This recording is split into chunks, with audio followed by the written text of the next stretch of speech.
Hey guys, well, if you're new here, welcome. And if you're not, welcome back. As many of you guys know, I recently had a baby, and by recently, I mean almost 7 months ago, but I'm gonna call it recently. This video is going to be about my birth story. I want to warn all the mommies to be, if you are pregnant and you are scared of labor and delivery, I don't know if I recommend watching this video.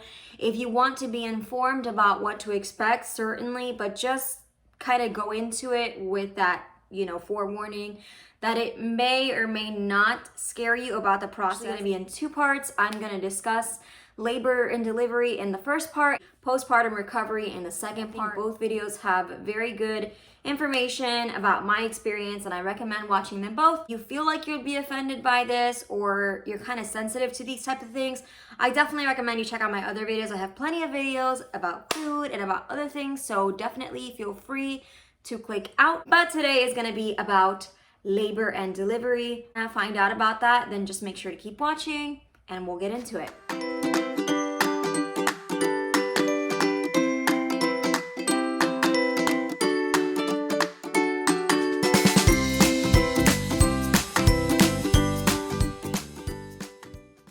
I don't know how long this video is going to be. I'm at the mercy of my baby. He's calm right now. If you see me looking to the side, it's because I have some notes. There's a lot of points that I want to hit on. I want to start off with the events prior to going to the hospital. I ended up having to work until I was 39 weeks pregnant.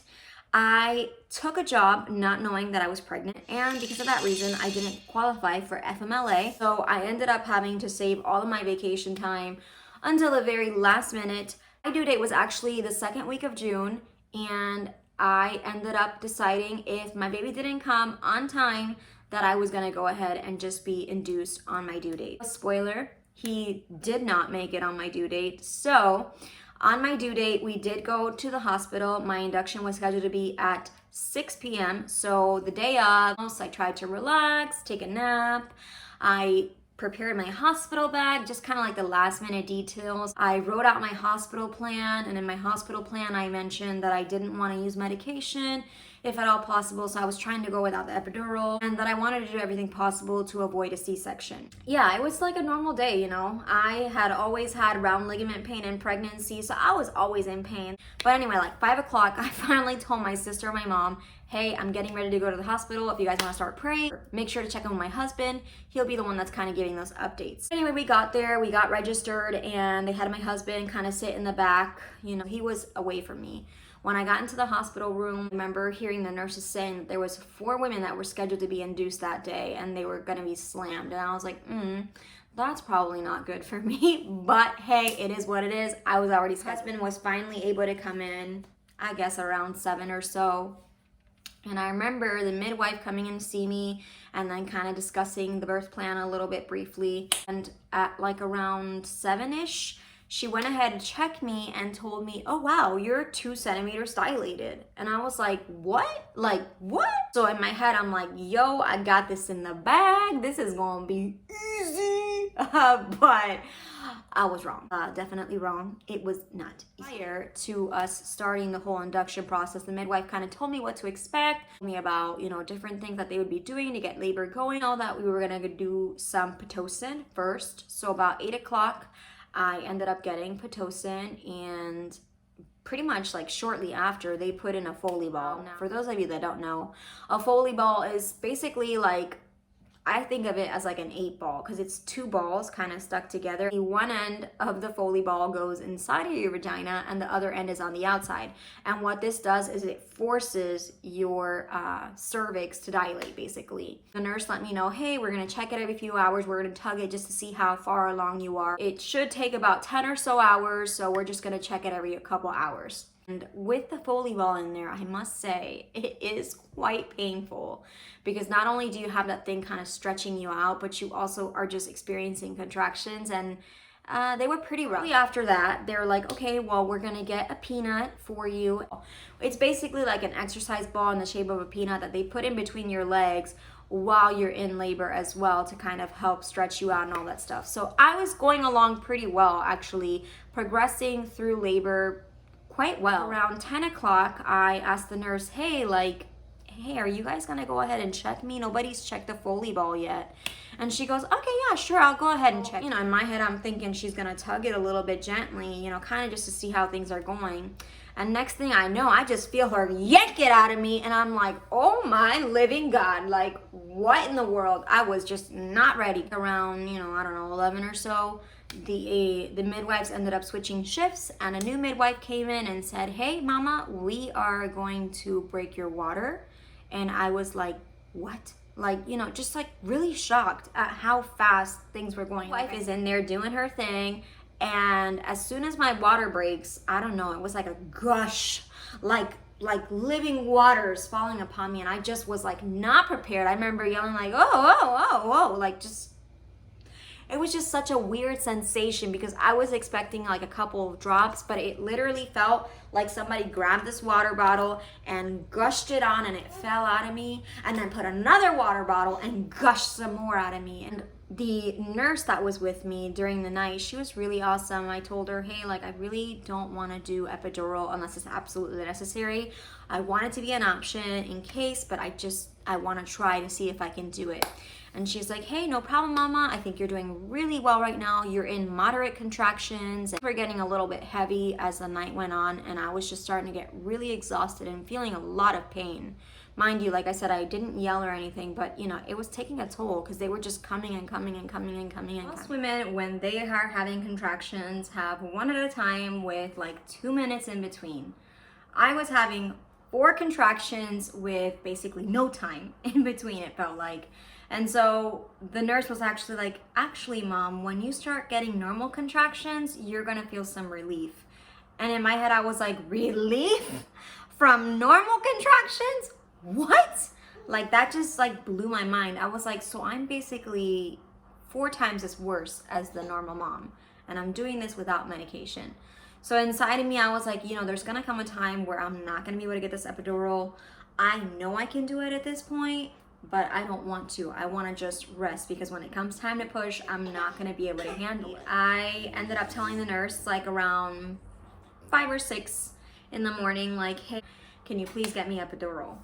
And she's like, well, mom, right now the anesthesiologist is really busy, so it's going to be a while before we can get you epidural, but there is a medication called, I think it's called Tramadol, that can kind of take the edge off. And in my head, I'm like, you know what, it's gonna hold me over until I can get this epidural. And like I said, I was getting 4 contractions at once. I was just done. Like I was just physically done, and I couldn't handle it anymore. I mean, I could, but I didn't want to. I wanted some help. So I was like, okay, go ahead and give me the medication. I will take it while I wait. We had discussed the pros and cons of it, and my husband was just like, you know what, you need some rest, let's do it. So the nurse administers this medication, and like I said, in my head, it's like, okay, good, this is finally gonna give me some relief. I'm gonna rest, because she told me, like, this is gonna help you sleep. And so when she gave it to me, I did end up being able to fall asleep. However, I was still feeling the contractions, like vividly. So it was almost like I was on a trip, like I was on drugs and able to sleep. I was like dreaming of like rainbows, and like for some reason, the Snapchat ghost in multicolor, like just weird high trip while I was sleeping. However, every time a contraction came, I was feeling it in my sleep and couldn't take it anymore, and I started to cry because I was like, I'm still feeling this pain, like it's not going away, like I thought this was gonna go away, you know, like just kind of losing it at this point, because it had been 12 hours of me, you know, doing this, and it was not looking like it was gonna get better. At that point, like my husband, you know, I've never seen him show any sort of like, you know, vulnerability in terms of like real sad emotion, but my husband, you know, he kind of lost it too a little bit, and he just couldn't take it. It was just overwhelming. It was like a really overwhelming experience, and I remember just seeing him just feel so much emotion that I just immediately stopped, and I said, I have to calm him down. Okay, like, you know, it was almost like he was a little boy. He just couldn't take any more of seeing me in pain, and that just, in that moment, I felt so close with him, and I felt like this need to comfort this little boy that was right in front of me, just not able to handle his pain. You know, it was sweet. It wasn't like, you know, like a, oh, you're pathetic. It was just like this poor boy. I need to help him feel better. And I mean, I'm in the middle of giving birth basically, but I need to comfort my husband. So I was telling him, no, it's okay, I'm okay. So finally, after 2 hours at 8 o'clock in the morning, the anesthesiologist was able to come in, the nurses switched shifts, and they helped me get the epidural in. After, when I got my epidural put in, they had checked me and I was about 8 centimeters at 8 o'clock in the morning. Thankfully, after the epidural, I was able to sleep. The problem was that my neighbor next door, another woman in labor, every 2 or 3 minutes was screaming at the top of her lungs every 2 to 3 minutes. So it was like really hard to actually get some rest. Like I was just like, thank God I have epidural in me, because if she was doing this and I was in pain, I would just lose my mind. A few hours, the midwives kept checking me and they were like, hey mom, you're still at 8 centimeters. Like, we can keep waiting, but the longer we wait, the more dangerous this is gonna get. She's telling me this, I'm like, no, I don't like what you're saying. No. And she's like, Mom, I think we're gonna have to do a C-section. And when she told me that, like, it was like my whole world had shattered. It was like going through all this effort, basically 20 hours of labor at this point, maybe more, and it to finally end in my worst fear, which was a C-section. I just cried. I remember I cried, and the nurse kind of held me, my husband comforted me. We had a brief intermission because we had to resume with the day's activities, but we're back and I'm gonna pick up where I left off. Aside from everything in the birth plan, my main objective was to say, as long as we can have a healthy baby, it doesn't matter how it is gonna come. So needless to say, I was still a little upset about the C-section, but I was trying to cope with it. They ended up having to shave me where the incision was going to be, and basically told me, we're going to take you to the operating room and we're going to get you ready, and then a little bit after we'll bring in your husband. Or when they were like just wheeling me, just thinking like, I can't believe this is really happening to me. Like, why is this happening to me? And just kind of like trying to go through all of that. And we finally got in the operating room and there was like a whole team of nurses, like at least 5 or 6, an older gentleman and a couple of young nurses. And I remember the anesthesiologist had to come back in and take out my epidural to put in a spinal tap. And I was like, not only do I have to do the C-section, now you gotta take out my epidural and put something else in me. I remember them kind of putting the curtain up and everything, and like me just, you're gonna have to excuse the baby, but me just thinking to myself, where's my husband? And I kind of like kept on reminding nurses, like, when is my husband coming? Eventually, they got my husband in, but by the time he was in, like, I couldn't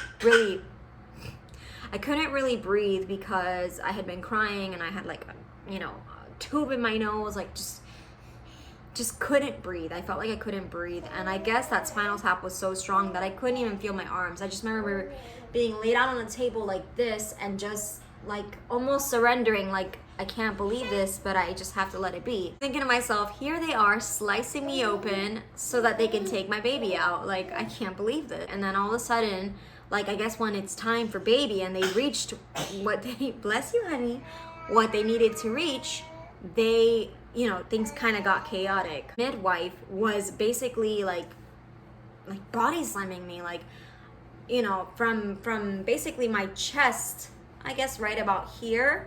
From here up, there was a curtain and I couldn't see anything, but it almost felt like she was right here and she's like, I'm sorry, Mom, you can't push, so I gotta push. And in my head, I'm like, wait a minute, what are you talking about pushing? Ain't no pushing, we're in a C-section. Nurses were kind of like yelling, like saying, oh my gosh, he's so big, he's so big. There was no way, Mom, there was no way. And in my head, I'm just freaking out, like, oh my God, what is happening? How big is this baby? Like, what in the world? And then finally, it kind of seemed like everything stopped, I guess. And, we heard the baby crying and they're like, he's here. And, everything after that is kind of like a blur. Anyway, I'm going to stop it here because I told myself we were going to do this in 2 parts. And as it is, the video is super long and my baby is not going to let me go any further. So anyway, if you want to hear the postpartum side of it, my recovery and kind of what it looked like immediately when the baby came out, look out for the next video and subscribe to this channel if you haven't already. Let me know what kind of topics you want me to speak on. Hope you guys have a wonderful rest of your day and that you guys take care. See you in the next one. Bye.